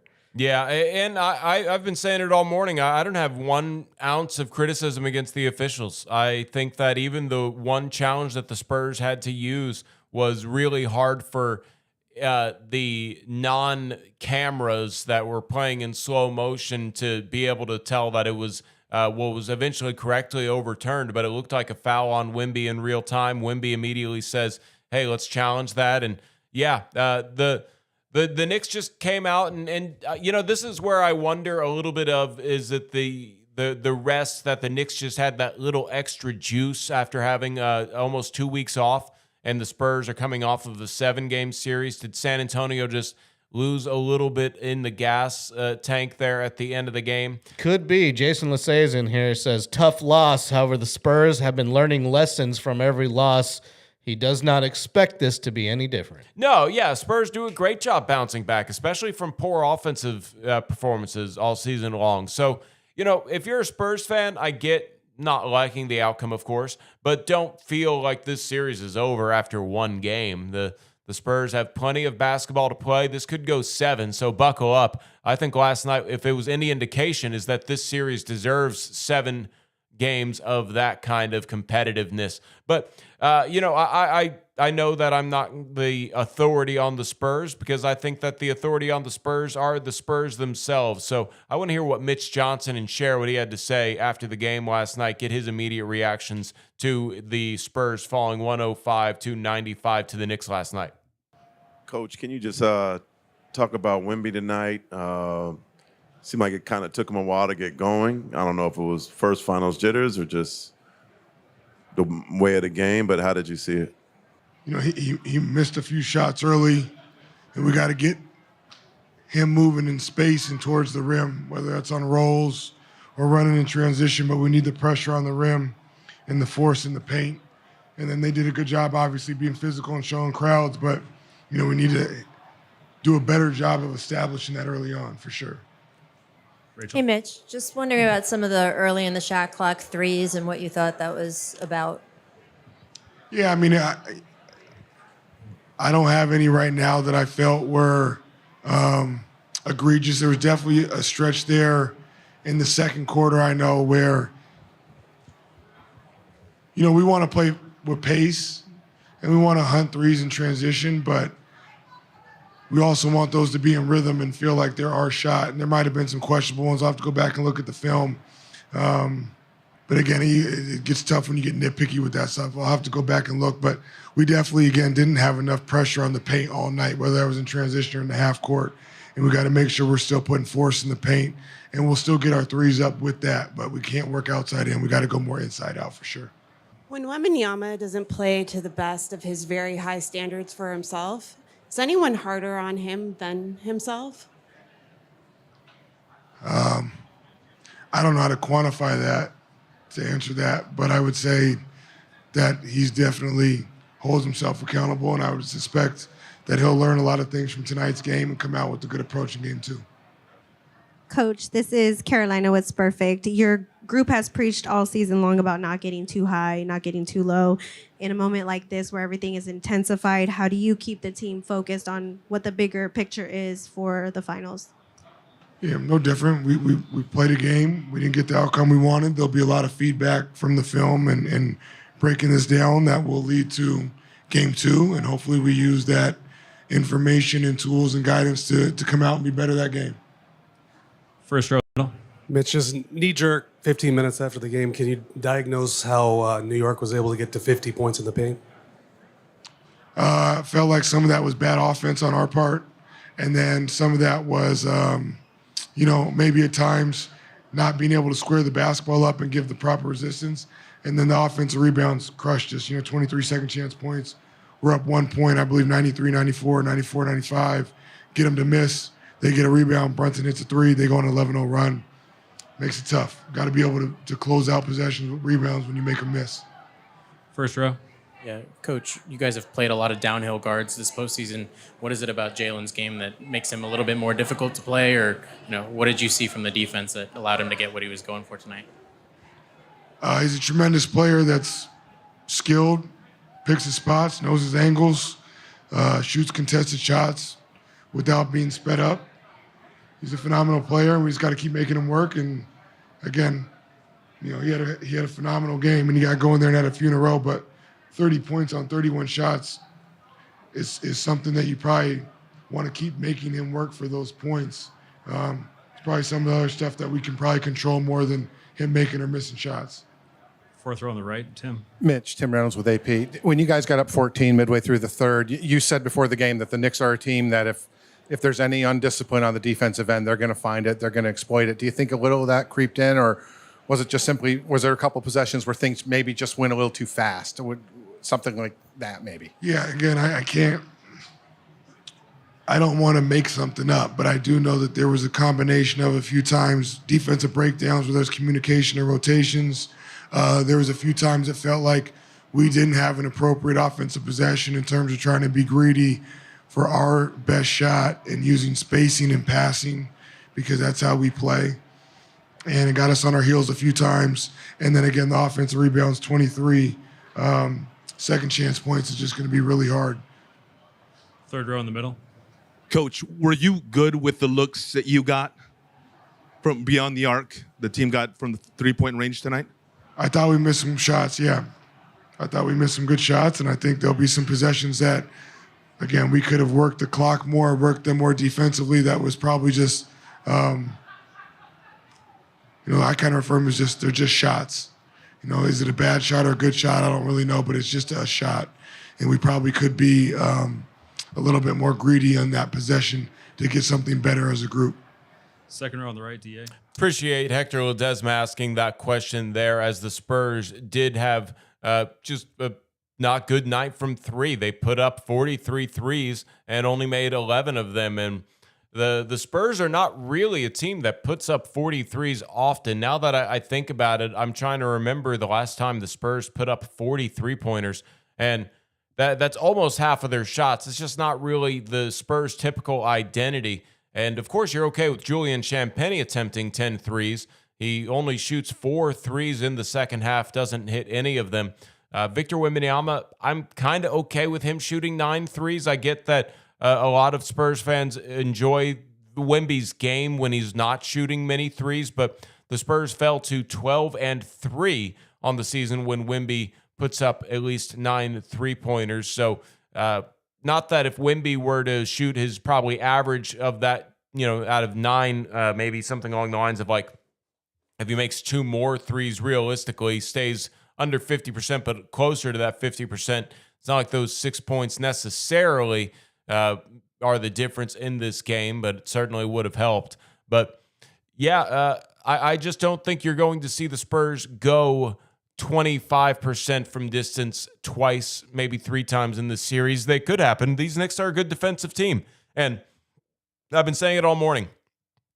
The defensive intensity was out of this world last night, and the physicality allowed by Scott Foster's crew was very appropriate to the intensity of the game. I thought the officials did a great job. In fact, Mitch Johnson called a timeout roughly, I think it was 7:38 in the first quarter, and I don't think that was a good or a bad timeout. I don't want to put a label on it, but I didn't want the timeout called just because the energy was so great. I noticed that on my half of the stadium around the Knicks bench side where the Jackals are, that there were not too many people that sat down almost the entirety of the game in the below concourse level of the bowl. On the other side, towards the Spurs bench, a little bit tamer, but there were fans sitting down, and it's not that sitting or standing is that much of an indicative of how much energy was in the arena, but I thought that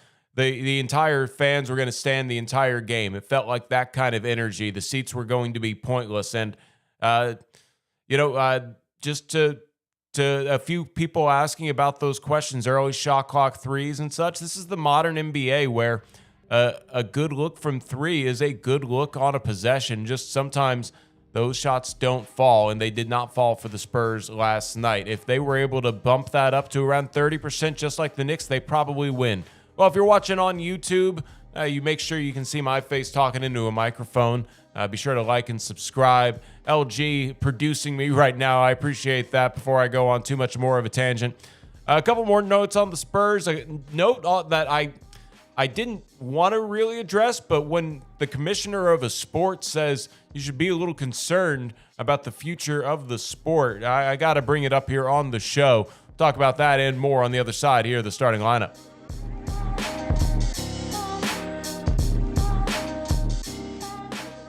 Spurs Insider.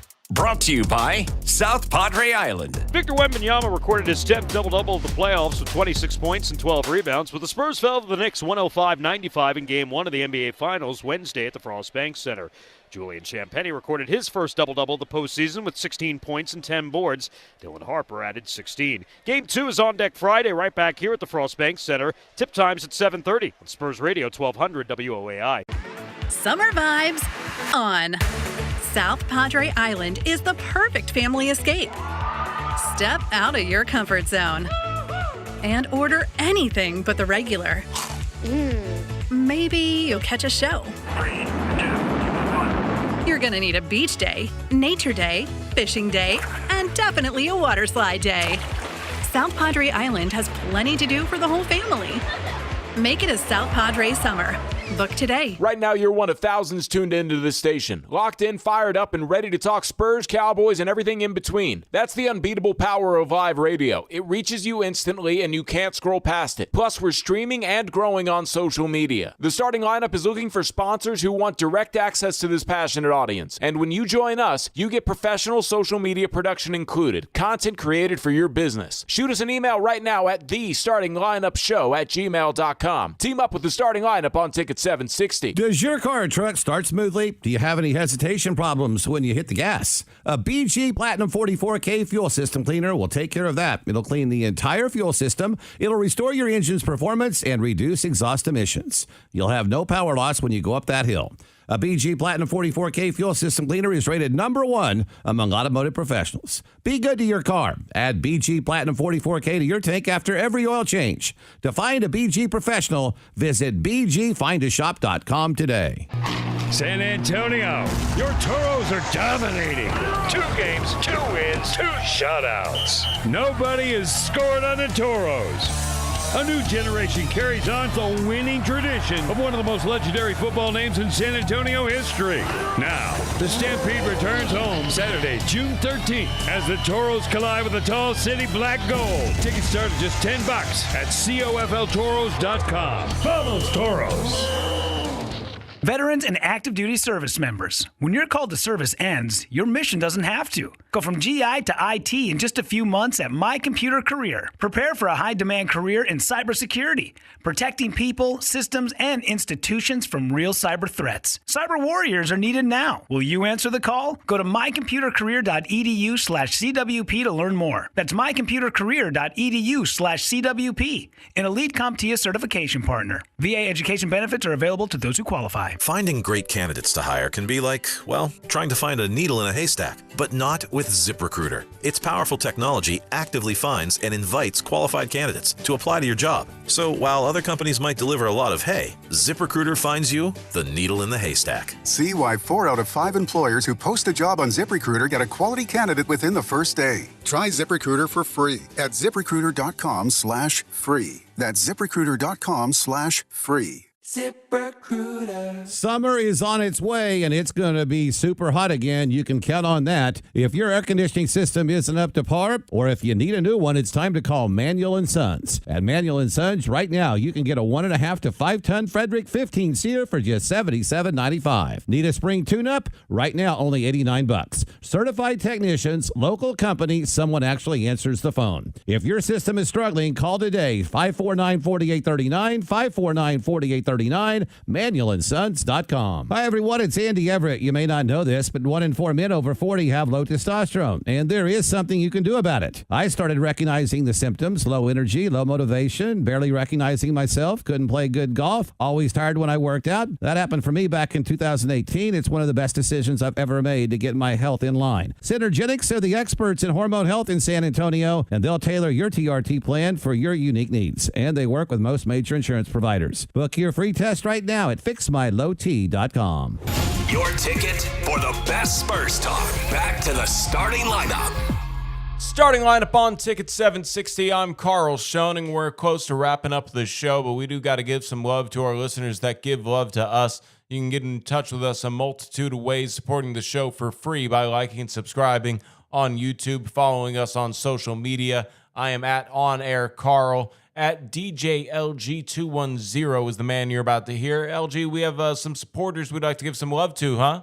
Yes, sir. Up on the Buy Me a Coffee page where you can send us a tip, buymeacoffee.com/the starting lineup. Chris Silva's up in here again. Thank you, Chris. He just bought 3 coffees. Guys, great show, but we got to admit, New York kicked our butt. Must win Friday.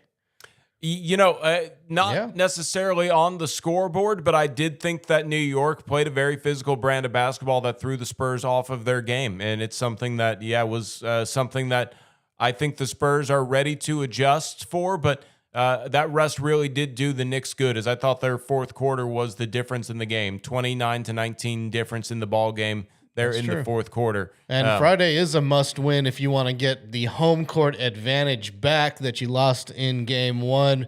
Jason Lassay is in here in the YouTube live chat. He says Dylan Harper was actively trying to work in the paint.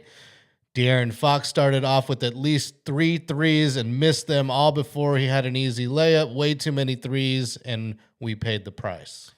Yeah, I sort of think that sometimes you fall in love with the 3 in this modern NBA era, and that's sort of what happened with the Spurs last night. But yeah, we appreciate everybody interacting in whatever way they can interact, as we definitely talk heavy on the Spurs. Man, LG, when the Spurs are done, whether it's after the draft and the summer league, I'm going to have to talk baseball. And I honestly am not the biggest fan of Major League Baseball. I'll probably find some other things to talk about. Might have to bring Puma in to talk baseball for me. That's probably the better idea for if you want intelligent baseball talk. But one of the things that I have been keeping an eye on in the MLB is I mentioned this earlier in the show, not today, but a couple weeks ago when Travis Kelce was spotted in Cleveland at a Cavs game. He also bought into the Cleveland Guardians, and I have mixed feelings about somebody investing in the MLB right now. It could be great for business, or it could be a bad time to invest in the MLB. That's because their collective bargaining agreement is running out, and this comes down on ESPN from New York City yesterday. Commissioner Rob Manfred from the MLB on Wednesday acknowledged that he worries that Major League Baseball's labor negotiations could lead to a long work stoppage resembling the 94-95 player strike that cost the league 984 regular season games in the entire 1994 postseason. Manfred was asked about this at the owners' meetings. He says, "We want to make an agreement.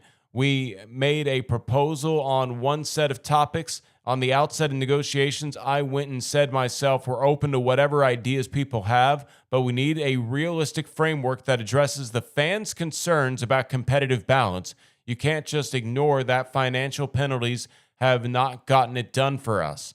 Manfred was a junior lawyer on the owners' bargaining team in 1994. The last time the owners formally proposed a salary cap until last week, when they responded to the MLB Players Association opening proposal with a sweeping overhaul of the sport's economic structure in it.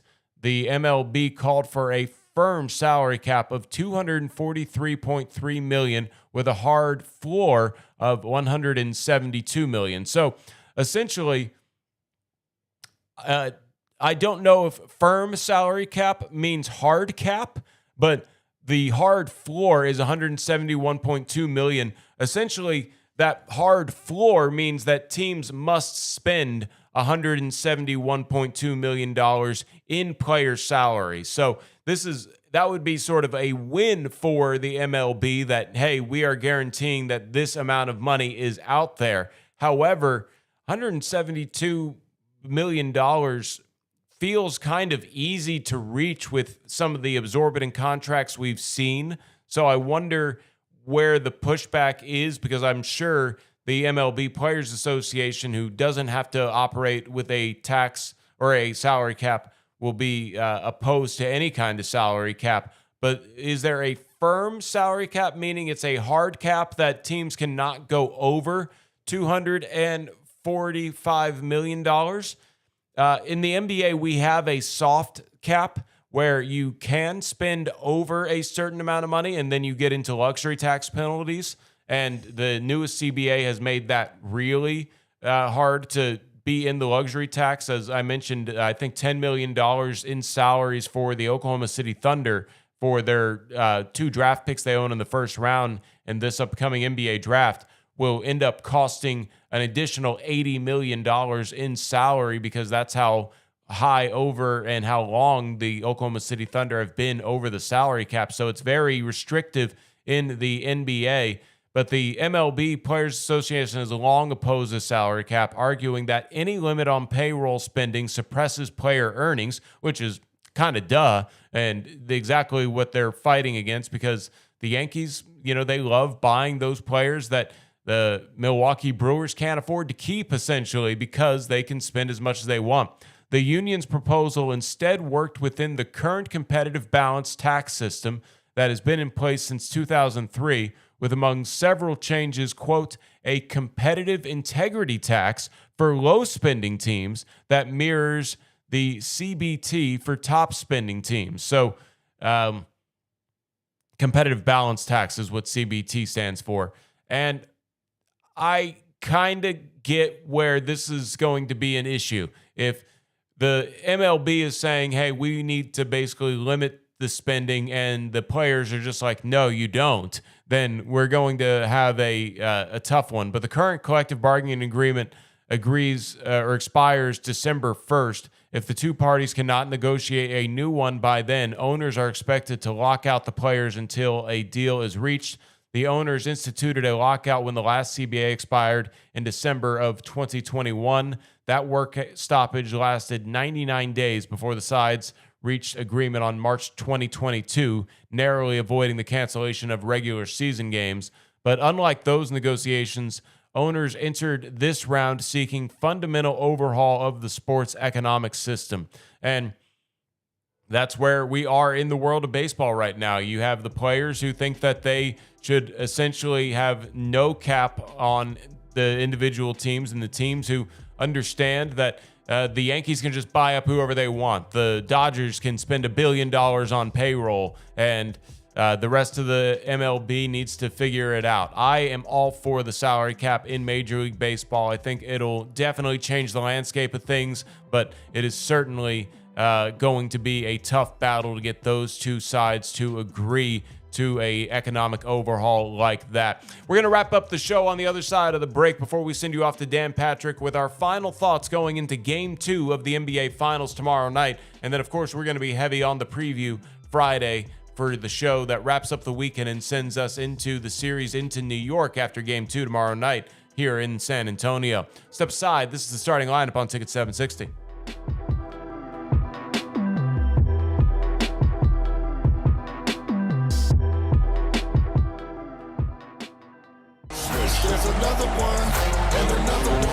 Spurs fans, it's playoff time in San Antonio.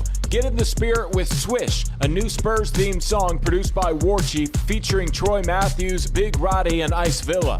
The perfect soundtrack for this playoff run. Watch for Wemby in the middle as he's leading all the blocks, giving go for Sella Barnes as they beat the shot clock. Streaming now on all platforms. Swish by the Warchief. And as always, go Spurs go. On Plus Nicotine Pouches present Comfort Chronicles. A 10 o'clock tea time. How comfortable. You show up in stretchy shorts, a breathable tee, and maybe no socks. Let the dogs breathe. While others sweat in pleated khakis, you're in your comfort zone bombing drives. And in your pocket, On Plus Nicotine Pouches. The softest pouch on the planet. Buy a can at onnicotine.com. Products for tobacco consumers 21 years of age or older. Warning, this product contains nicotine. Nicotine is an addictive chemical. In this edition of the Marketer's Report, Scott Hinchelwood, a director at St. Jude's Children's Research Hospital, talks about the power of live events. We've been working with iHeart now going back to your beginning, and we have over 60 iHeart station partners out there telling our story, and it really helps drive that St. Jude mission home and share our patients and share our mission. As the #1 audio company, iHeartMedia connects marketers to the audiences, live events, and trusted influencers you need to grow. If you're a marketer, go to iHeartAdvertising.com. Car wreck? What happens next? Thomas J. Henry knows you deserve to get compensated for your injuries. Don't settle for less than you deserve. Visit thomasjhenrylaw.com. The name you know, the firm you trust. Principal Office, San Antonio. Proud to make Pops proud. Proud to be Proud Pops. I'm Brandon Rackler, co-founder of Proud Pops Plumbing, Air, and Electric. And I'm Jacob Magby, Brandon's slightly older sorter brother. When Jake and I worked with our pops installing water heaters for our customers, we learned just how important it is to have enough hot water ready when you need it. As Pop used to say, nothing beats a hot shower, except maybe a hot shower with someone you love. Wait, Pop said that? Sure did. You mean about him and Mom? I guess. Our annual water heater clean and check will make sure your tank is working its best. Free from leaks, clean from corrosion, and ready to provide reliable hot water to your whole family. But please, don't picture your parents having a shower together. Proud to make Pops proud. Proud to be Proud Pops. Give us a call and we'll pop in. Visit proudpops.com. There's a new and exciting way to start your journey toward a more joyful existence. Listen to Joy 101 with Hoda Kotb on the iHeartRadio app or wherever you get your podcast. Your one stop for advertising? Call 844-844-iHeart. 48 countries. Only one winner. Yes. iHeartRadio and Fox Sports are bringing you every match of FIFA World Cup 2026. Live. Go! Every unforgettable moment wherever you are. Lock in your preset now on the free iHeartRadio app. The world will be listening. Babbel proudly presents The Poison Gift. Derek, hi. Hi, I got you something. Ein bisschen Gift. Gift? Ist das Gift? Ja, ist das Gift. Für dich. Ah! If you buy her a gift, don't tell her it's poison. Use Babbel. Practice with Babbel's guided conversations based on real situations. Get up to 50% off on your Babbel subscription when you sign up at Babbel.com. Babbel.com. When it comes to your home, visibility matters, especially at night. I'm George Salinas with Absolute Power. Proper landscape lighting helps deter intruders, improves visibility, and keeps walkways, entry points, and dark corners well lit. We design and install outdoor lighting that adds security without sacrificing appearance. Call today at 210-904-1521 or visit absolute-pwr.com to schedule your free estimate. Absolute Power Electrical Contractors, at your service. Kids grow faster than paychecks and somehow need a whole new wardrobe every 6 months. Tiny Little Financial Consultants with juice boxes. At Kid to Kid Hebner Road, you can buy and sell gently used kids' clothes, toys, baby gear, shoes, cleats, and even score pro and college fan gear for your future MVP. Kid to Kid buys size preemie through 20 youth and pay cash or 20% or more in store credit. Save money, clear the clutter, and shop sustainably. Located at Hebner and Northwest Military. Follow at Kid to Kid Hebner Road on Instagram. Kid to Kid Hebner Road. Buy, sell, save. Your home for Spurs talk. This is the starting lineup with Carl Shoney. Starting lineup on Ticket 760 wraps up with a little bit of Spurs talk and I guess maybe adjustments going into Game 2 of the NBA Finals after the Spurs lost last night 105-95 to the New York Knicks. And going into Game 2, you know, I've been seeing a lot of people say, and a few people have messaged me about the Spurs maybe needing to start Dylan Harper. I don't necessarily think you start Dylan Harper, but I would love it if he finished the game. He only played, let me double check before I put this out over the airwaves, but he didn't play in the fourth quarter as much as I would have liked. And as I now have navigated to my statistics, Dylan Harper only played 4 minutes in that fourth quarter. He didn't score, so, you know, you never know about these kind of conversations. Perhaps the young 20-year-old was gassed, but he did play such a big factor in his first 3 quarters of play that I would have liked to have seen him finish the game. I think I personally like it when the Spurs finish the game with that 3-headed point guard monster, Steph Castle, De'Aaron Fox, and Dylan Harper. I understand how maybe that can potentially lead to being out rebounded, and maybe the Spurs were focusing more on rebounding. But I thought Dylan Harper was phenomenal last night. Definitely the Spurs' best reserve arguably the best reserve in the game. He was just somebody who you can't help but be excited about his future, but you're definitely excited about his present as well. Dylan Harper was somebody who I would like to see him get as many minutes as possible. He played 28 minutes last night, finished with 16 points, and he had 12 points at the halftime break. So, maybe he did run out of a little bit of energy, but he certainly was somebody who brought a lot of energy to the Spurs when they needed it most. He goes on that 8-0 run that helped the Spurs take some momentum away from the Knicks in the first quarter. A rookie in the NBA Finals, his first NBA Finals game, goes on that 8-0 run. In fact, Jordan Hallenstein, who was with Spurs PR, always puts out great stats and information. And last night, he put out something that I thought was pretty, I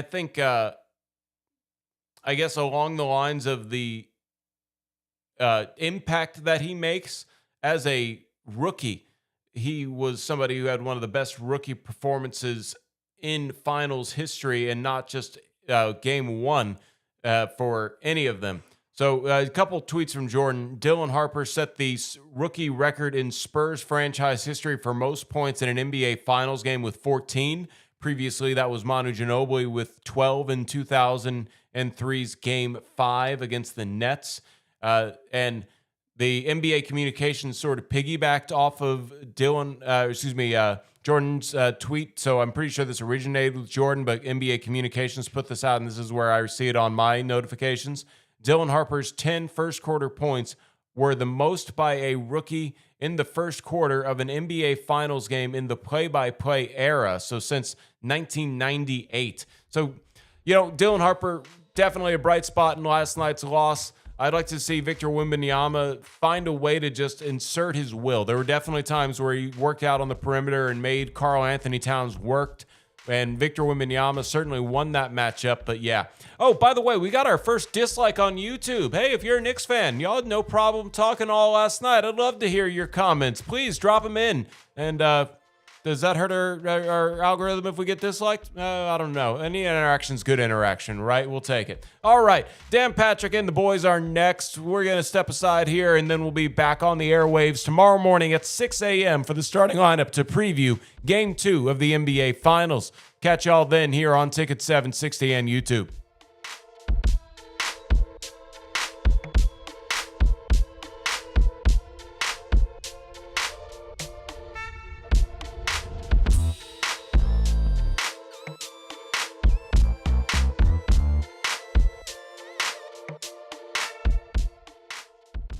This is San Antonio FC Insider, brought to you by Goodwill. San Antonio FC are going to take a little bit of a break and won't pick up again until June 13th when they hit the road to play Lexington SC and Kentucky. Unfortunately, you won't be able to see them at home until the 4th of July when they take on Monterey Bay at 8 p.m. However, SAFC will make the wait worth it with the fireworks show after the game.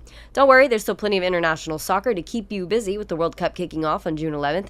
You can also catch a friendly between Saudi Arabia and Senegal on June 9th right here in San Antonio at Toyota Field. That's today's SAFC Insider. I'm Katie Goodman. When you